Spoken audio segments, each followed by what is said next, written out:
आपके बिल्कुल सामने एलओसी है। आपने फर्स्ट हैंड एलओसी को देखा और एलओसी का फील लिया। आपने देखा किस तरीके से लेयर्स में पाकिस्तान का भी डिफेंस है और उनका भी लेयर्स में डिफेंस है।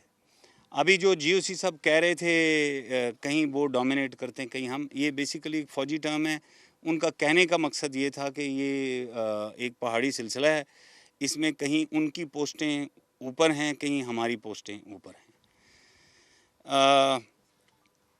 ये एलओसी वायलेट नहीं हो सकती। जब से एलओसी बनी और जब से सीज़ फायर एग्रीमेंट हुआ, वायलेशंस, फायर की वायलेशंस होती नहीं। यानी इस एलओसी के अक्रॉस, इसके पार इंडियंस फायर करते रहे और as a matter of policy Pakistan उस फायर पे रिटेलिएट करता रहा या रिस्पॉन्ड करता रहा।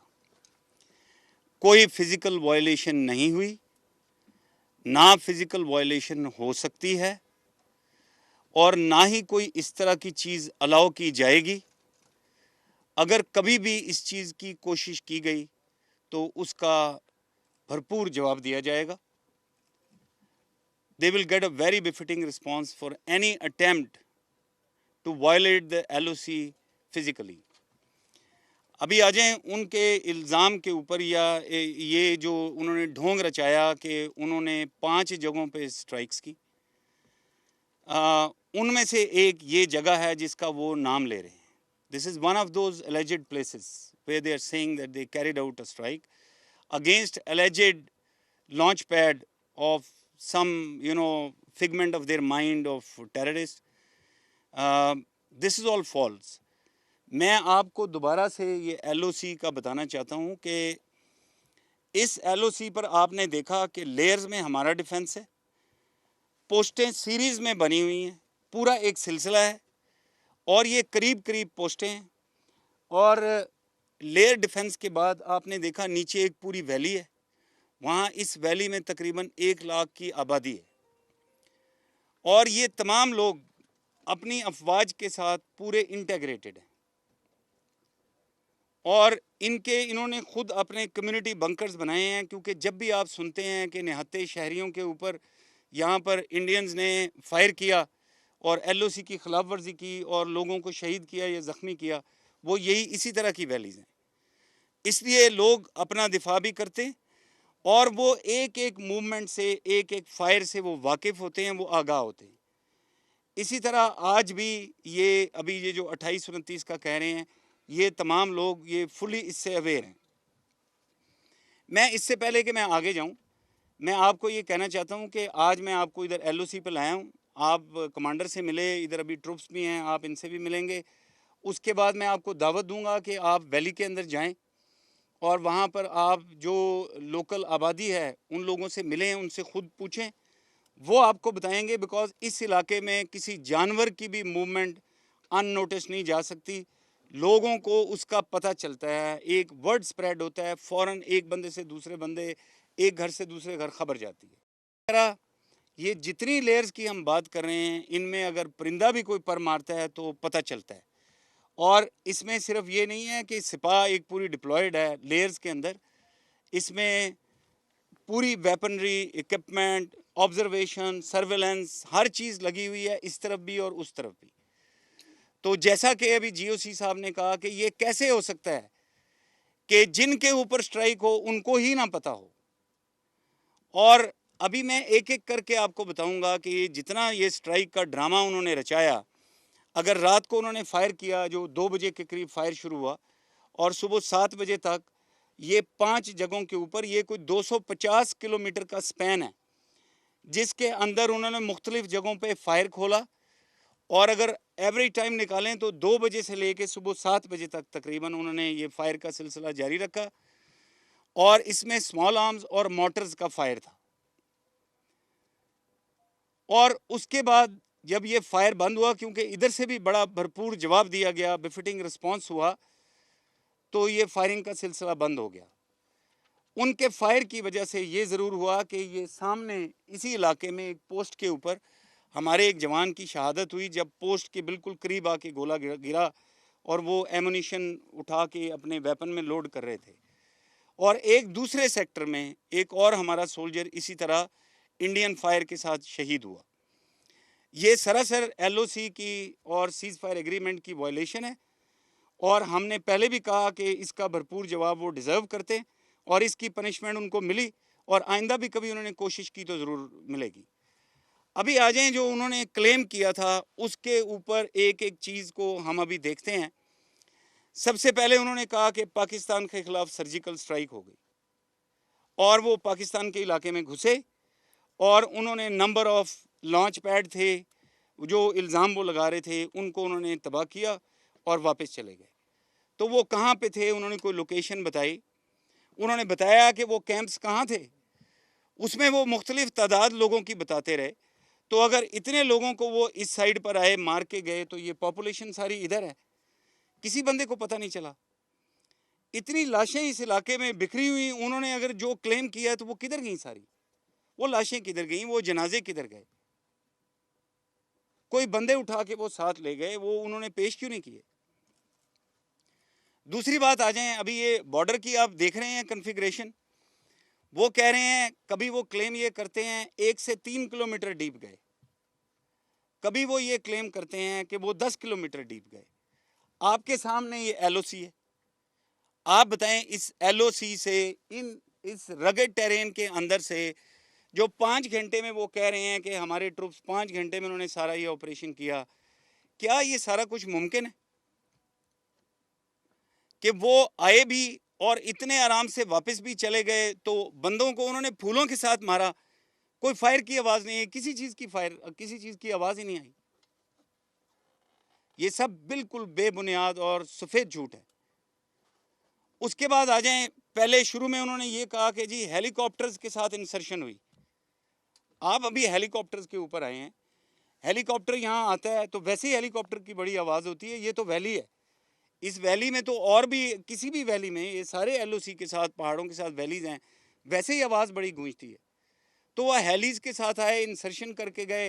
ये एलओसी पे इतना सिस्टम लगा हुआ है, उनको किसी ने इंगेज ही नहीं किया। वो इतना सेफली आए, इतना नीचे आए कि उन्होंने लोगों को उतारा और इतना ही नीचे फिर वापस भी चले गए। ये एक और झूठ था। उसके बाद आपने सुना फिर पैराट्रूपर्स का जिक्र होता रहा। तो हमने सब ने ये काम किया हुआ है, पैराट्रूपर्स ऊपर से नीचे आते हैं, तो अगर उन्होंने ऊपर से पैराट्रूपर्स नीचे उतार दिए, आज तक किसी ने नीचे से ऊपर पैराट्रूपर जाते नहीं देखा, तो वो पैराट्रूपर वापस कैसे चले गए। उसके बाद उन्होंने फिर जब ये झूठ नहीं चले तो उन्होंने कहा हमारी स्पेशल सर्विसेज थी, वो अंदर गई, उन्होंने इन्फिल्ट्रेट किया और ये एक्शन करके वापस आ गए। भाई ये पाकिस्तानी फ़ौज है, ये एलओसी पे बैठे हैं, इधर जितनी यूनिट्स हैं ये अभी वॉर ऑन टेरर लड़ के आई हैं, पूरी दुनिया ने इनका लोहा माना है। अल्हम्दुलिल्लाह इतना कामयाबी का रेट किसी का भी नहीं है, इतनी अचीवमेंट्स किसी भी की नहीं है वॉर ऑन टेरर में जितनी पाकिस्तानी फ़ौज की हैं। और कभी आप आए पाकिस्तानी फ़ौज के किसी जवान के साथ से इस तरह गुजर के देखें। तो ये सारे वो झूठ हैं जो उन्होंने घड़े और अपनी पब्लिक को पैसिफाई करने के लिए, उनको मुतमईन करने के लिए उन्होंने सब इस तरह की बातचीत की और आज तक उसको फिर सस्टेन नहीं कर सके, उसको मेंटेन नहीं कर सके। मैं इसीलिए आपको यहाँ तकलीफ़ दी कि आप आएँ, फर्स्ट हैंड इस इलाके को देखें। इसी तरह यूएन का एक मिशन है अनमोगेब, उनका मैंडेट ये है कि कोई भी अगर वायलेशन होती है वो इंडिपेंडेंटली इन्वेस्टिगेट करते हैं, वो भी इस इलाके में मौजूद हैं।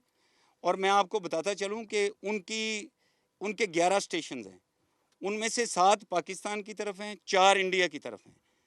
हमारे यहाँ वो आज भी इस इलाके में अपनी इंडिपेंडेंट इन्वेस्टिगेशन कर रहे हैं इस वायलेशन के बाद, और वो आते जाते भी हैं 7 के 7 स्टेशन पे। लेकिन इंडिया की तरफ 4 स्टेशन वो कभी उनको वो दिल्ली से आगे नहीं आने देते। तो क्या वजह है कि ना वो मीडिया को आने दे रहे हैं, ना वो इनको यूएन के मिशन को आने दे रहे हैं, तो कोई तो वजह है। मैं ये जो 5 जगह उन्होंने क्लेम किए हैं, अभी मैं आपके सामने नक्शा रख देता हूँ, आप इन 5 जगहों पर किसी एक जगह पर उंगली रखें। ये चॉपर्स अभी भी इधर खड़े हुए हैं। मैं आप सबको किसी भी जगह पे लेकर जाने के लिए तैयार हूँ। आप ट्रुप से मिलें, आप वहाँ की आबादी के साथ मिलें, पॉपुलेशन से मिलें और आप खुद से देखें। तो इसीलिए मैंने आपको इसी सिलसिले में आपको तकलीफ़ दी थी। आप यहाँ आए, आपने देखा कि हमने शुरू में ख़ुद अनाउंस किया। अल्हम्दुलिल्लाह हमारे जो शहीद हैं उनके वरसा, हम में से हर कोई जिसने ये खाकी पहनी हुई है, इस मुल्क में हमने नमक खाया हुआ है, हर कोई इस मुल्क के लिए जान देने के लिए तैयार है। और जितने हमारे शहीद हैं वो उनके ख़ानदान और पाक फ़ौज और पूरी कौम उन पर फ़ख्र करती है। 2 शहीद हुए, मैंने आपको बताया कैसे शहीद हुए। उनके आबाई गांव में उनके जनाजे आप सारे कवर कर रहे हैं, उनके घर वालों से मिल रहे हैं, उनके साथियों से मिल रहे हैं जो उनको लेकर आए हैं वहाँ पर, और सब आपके सामने हैं। इसी तरह हमारे कुछ ज़ख्मी हुए थे।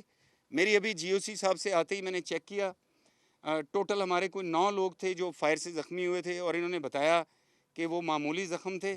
वो सारे 9 के 9 लोग वापस अपनी ड्यूटी पर पहुंच गए।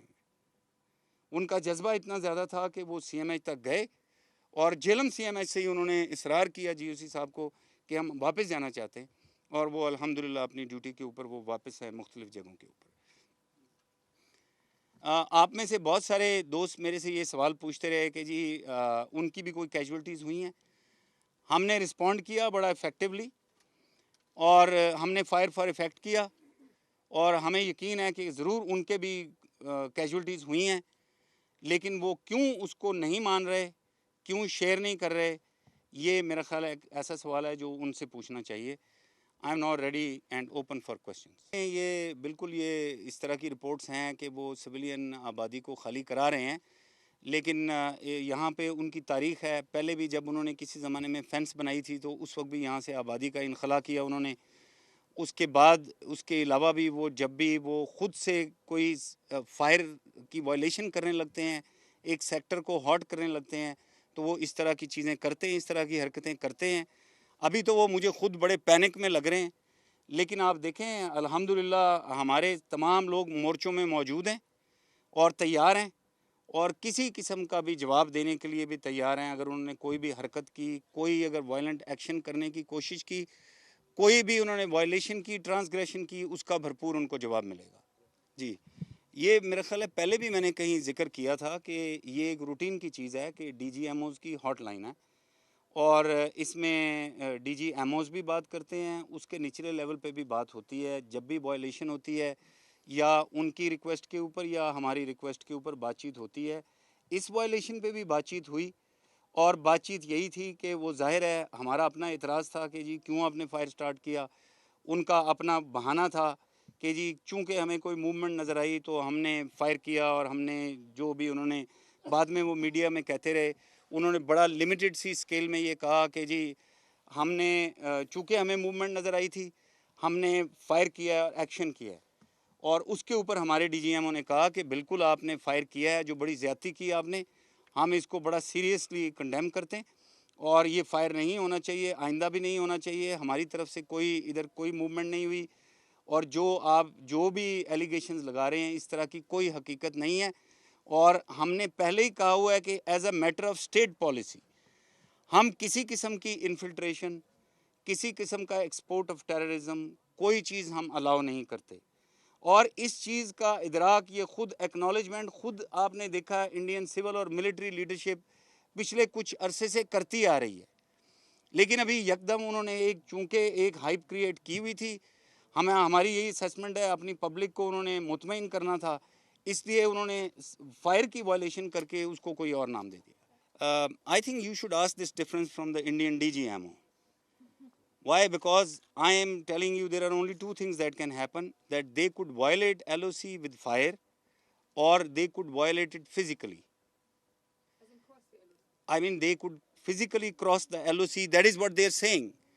But I am telling you that yes, they did fire across the LOC and they violated LOC and ceasefire agreement.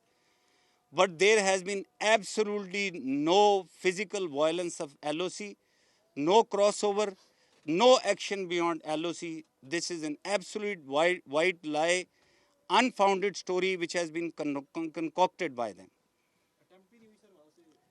कोई अटेम्प्ट भी नहीं हुई. ये जो आप अभी बात कर रही थी, the way Shaima you said that they are claiming that they have caused any damage. Where is that damage? This is what we are saying. If they have caused that damage to us, so we don't know that any damage has been caused to us. And you can go and meet the civilian population. Where have they caused that damage? You know, our side is open to the UN mission, to the media, as we are already sitting here, and to the general public. So this is all nonsense, and the GOC said this is incomprehensible. Nothing of the sort has absolutely happened here. Let GOC wants to say something. I just want to add what General Bajwa said in his Urdu briefing, which you missed probably. Yes, I did. And that is, if there was some damage, there would have been dead bodies which were picked up. There would have been some hue and cry in the civilian population. So we've brought you here. There were no dead bodies picked up. They would have been covered in TV, Urdu, radio, etc., etc. So many things, so many media is here. Has anybody heard about any dead bodies being picked up from the Azad Kashmir area? If not, it's a total lie. It never happened. And there's no damage which took place. It's only the posts which were hit. Yeah. Which were hit, and that's Hit with fire. Hit with fire, and that is what happens normally on LOC. We hit them, they hit us. This is what happens. Actually, it is otherwise. Once they hit us with fire, Only then we respond. we respond.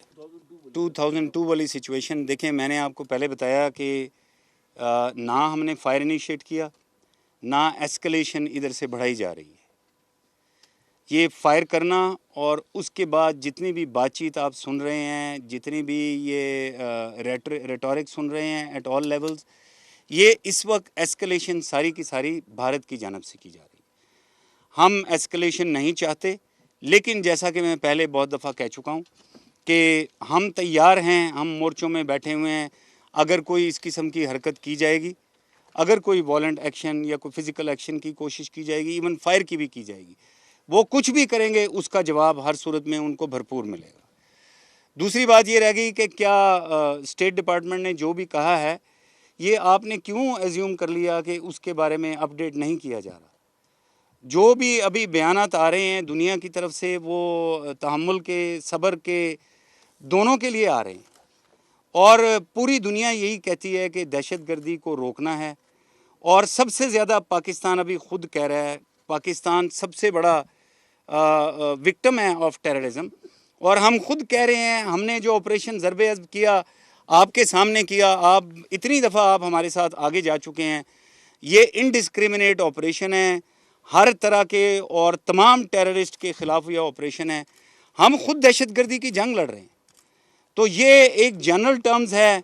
हम पहले ही ये, हमने किसी मुल्क के लिए तो ये नहीं करना, हम तो अपने लिए कह चुके हैं कि हम अपने मुल्क में दहशतगर्दी का ख़ात्मा चाहते हैं.